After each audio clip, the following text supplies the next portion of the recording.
Right, the Conservatives are accusing the government of misleading Parliament about the new Chinese super embassy. Yes, the party claims that secret documents were withheld from the planning inquiry into the proposed embassy in central London. Let's talk to the Shadow Foreign Secretary, Dame Priti Patel. Priti, it's lovely to see you this morning. What are your concerns here? Because we have to remember, don't we, that the site was sold to the PRC back in 2018 when the Tories were still in power. Well, the major concerns are, of course, the national security of our country. That is something that no government should ever compromise. And that's exactly what Keir Starmer's government is doing.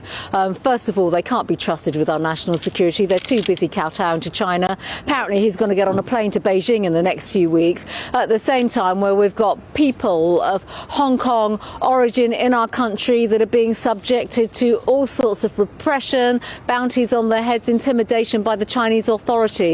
And Keir Starmer and his government thinks this is all OK. It is simply not. But why then did the Conservatives sell this site to the Chinese Communist Party back in 2018? There were concerns about China then. We knew about the proximity to these sensitive cables then. No, well, first of all, let's be very clear. This is the details of the planning application that have not been fully shared. This application, a live application, have not been fully shared with the planning inspector, where all these, in fact, 208 rooms in the basement, the details have not been disclosed to the planning inspector. And that is not right. That is clearly a level of cover-up and misleading, not just to Parliament, but to the planning inspector, the public, literally avoiding all scrutiny when it comes to this application. And that is the fundamental issue here at stake right now, that this application should not go through. Yes, it is a live application, and government ministers come to Parliament, the building next to me, and they say we can't discuss it because it's a live application. The reality is, though, we've got a government that's hell-bent on compromising our national security, giving the green light for a planning application that has not been fully considered in terms of the full facts, the real motivation, the real details of what those rooms are all about, those 208 rooms that have been redacted.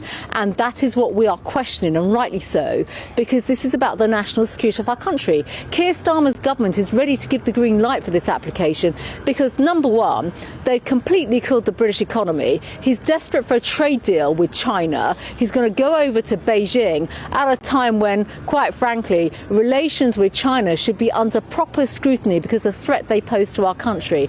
And it is simply not acceptable to give this application a green light without any of the national security considerations that a sensible and responsible government would be giving them. But we have been told previously, haven't we, that MI5 has looked into this and had cleared it.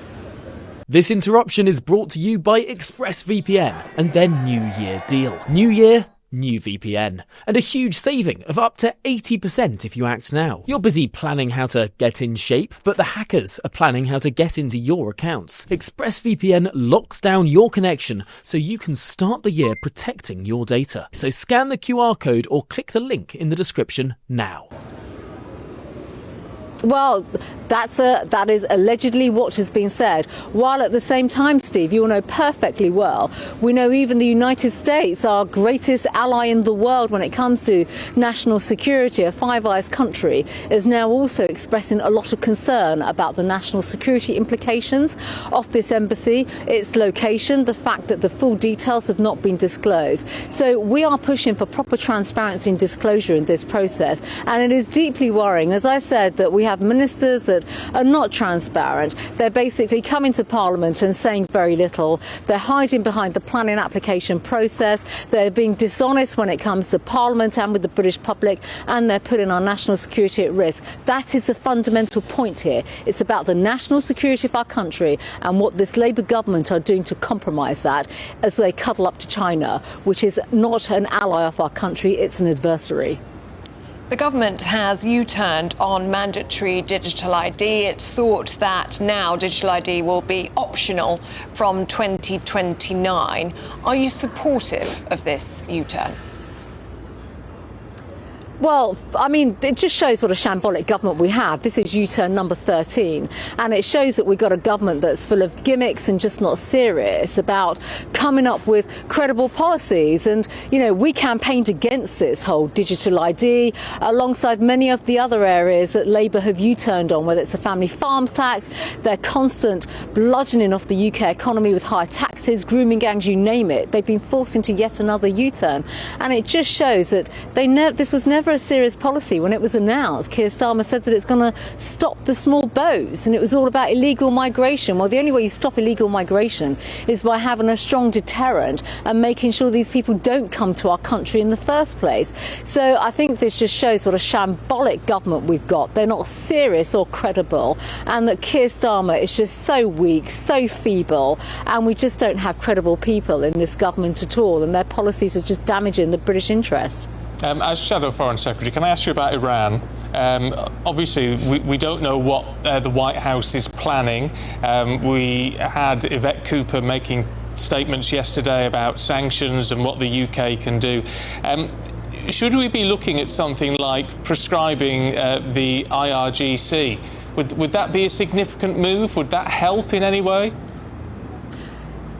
So I think there are a number of things. I mean, to be very frank, Steve, I was just disappointed with the words of the Foreign Secretary in Parliament yesterday. It's just words. You know, she basically said she's looking at potential legislation and more sanctions, no details. People have been murdered over the last 2 weeks. We have executions taking place, and it's taken the British government 2 weeks to respond, which I think is an absolutely outrageous thing. It's appalling, particularly because Iran is a hostile state. They sent their assassination squads to our country. They cause all sorts of problems through their proxies in the United Kingdom. But you've asked the question about the IRGC. I've always believed, we've always said that that should be under review.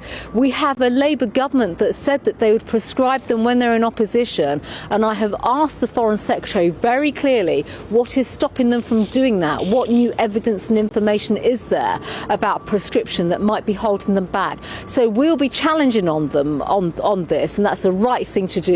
I'll be pressing the case for this because I want to see the information and the security detail as to why this government is holding back. Iran is a threat to our country, and we would support the government on taking all the right action when it comes to Iran, including keeping our country safe and making sure that our national security is safe against the IRGC. So we are pushing on this point with them. We're speaking to the government later as a new Birmingham to Manchester rail line is set to be announced. Northern Powerhouse Rail does sound very similar to HS2. Do you welcome this project? Will you support the government in this project? Well, So my understanding, Ellie, of this is that it's another dilution and a re-announcement of what was part of the Northern Powerhouse plan. So, you know, all we ever get when it comes to rail, I don't know what it is with this government, but they seem to sort of attribute themselves or hide behind rail announcements and things of that nature, where they're just re-announcing or diluting proposals that they've been speaking about in government. I think the British public want action. They just don't want to hear about another timetabling around another train announcement. And they want to see some action here. So we'll look at the detail, but quite frankly, my understanding is this is a dilution of previous plans, and we don't know the details of when this will come into plan, what the costs are. So, you know, I think this is really one that has to be scrutinised, and let's just see if we end up with yet another U-turn on this or another re-announcement on this in the months and weeks ahead. OK, Priti Patel, as always, it's good to see you. Thank you very much indeed. Thank you. Now, on the Chinese super embassy, a government spokesperson has said that national security is our first duty, and government security experts have been involved throughout the process so far.